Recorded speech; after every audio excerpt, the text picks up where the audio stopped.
All right, quick how-to on how I make my sawhorses. We're gonna make that right there, and let's just talk about it real quick. It's 6 feet long, and the bottom is 1.5 inches shorter at both ends, because that's where I like to slide a framing square to get out of my way. And the strength to this design is the weight that's on top transfers straight down to those legs, which go to the ground, and then the cross members hold the legs together from spreading and also racking. On this design, I had an 8-foot set of these, and we put a whole lift of studs on it, and all it did was sink into the mud. The horses held. So this is my idea of the best sawhorse, and I'll get to it right now. Okay, so first you're gonna make a T. Maybe I should get where the sun is actually on my side. And so 3.5 minus 1.5 inches is 2 inches, divided by 2 is 1 inch. So you're gonna want 1 inch on both sides. And I'll grab my tape measure and check that out and nail this together. Now, if you're super particular and you want to nail through the middle exactly, get out a speed square. The best one is the Swanson speed square, or at least in my estimation, and find where it's 1 3/4 inches. And I'm not sure how to do this, hold this and draw this, so I'm just gonna hit pause and I'll show you what happens later. Okay, so I put the pencil in this little groove right here, which corresponds with 1 3/4 inches, which are correction, yeah, 1 3/4 inches, which is half of 3.5. And then I just drug it down the length of the board, and that gives me center marks. So I have one nice long center line. And then I'm gonna, every 12 inches, put a mark, and then I'll pretty much know where to nail to keep it 12 inch on center, just because I'm like that. There we go. And if you see tools that I use, nobody pays me, I'm not endorsed by anybody, I just use the best that I can afford. That's a titanium hammer by Stiletto. Awesome Father's Day gift, thank you wife and son.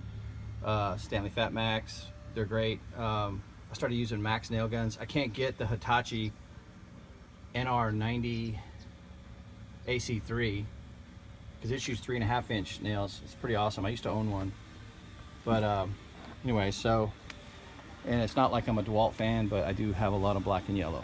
So tools really don't make the man, they just make the job easier. Okay, so the legs are going to be 34 inches. You can adjust to whatever you think you need. I picked 34 because I wanted it a little lower than my table saw right there. So when I push stuff off in an outfeed, I can put a couple sheets of plywood or whatever I need on there, or even a 2x4, and create an outfeed bed. And 36 is about as high as I want to go, because then it's not comfortable working, and 32 was way too low.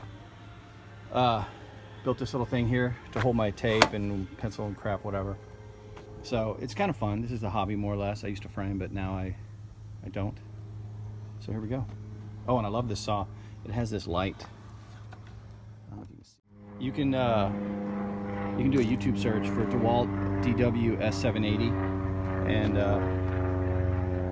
yeah, it rocks.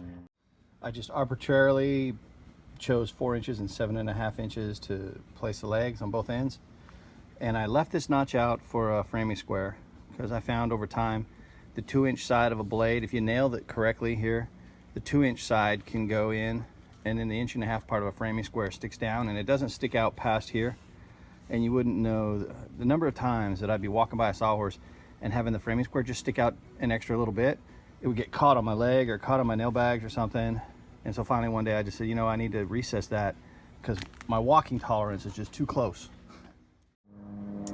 Okay, so I come up about 15 inches. See that mark right there? On both sides. And that's gonna be the bottom. When you look at it upside down, it's the top edge, but it's gonna be the bottom of a 2x4 coming across here, which is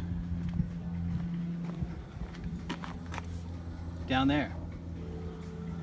And the angles you're gonna cut on your saw is 1 inch rise by about 3.25 inch run. Works out to 17.1 degrees. All right, so a quick way to get that angle is take your 45 speed square and look down over the edge. See how that just planes right there? And then make a mark at the end of your speed square. Wow, this is so weird. I have to practice doing this video and holding thing. And then measure from that mark up to there and cut two of them with 45-degree bevels. So you don't probably need to glue this, but I wouldn't be me if I didn't glue it. So anyways, we're gonna glue it. Get off there. And we'll set that like that and like that and shoot it. And there you go. Braced, glued, braced, nailed, glued. And let's set it over here because I need to rip some plywood and then build a shelf. So, and that only took, I bought 10 10-footers and I have like 1.5 left. So, all right, little quick update. I laid a full sheet of plywood down, and then I was able to rip 3 3/4 inch sheets of plywood straight smooth by myself. Yep, safety's important, except yeah, don't have the guard on there. But anyways, there you go.